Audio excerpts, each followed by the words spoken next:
దేవునికి స్తోత్రం. అందరికీ వందనాలు. మన ఊపిరి విలువైనది. అలాగే దేవుని ఊపిరి ఎంతో విలువైనది. మనలను సృజించేటప్పుడు దేవుడు మనకు తన ఊపిరిని పోతాడు.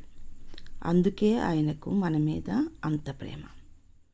ఊపిరి పంచుకొని పుట్టాం మనం. మన బిడ్డలు మన రక్తం పంచుకొని మనకు పుడతారు. మనమైతే దేవుని ఊపిరి పంచుకొని పుట్టాము.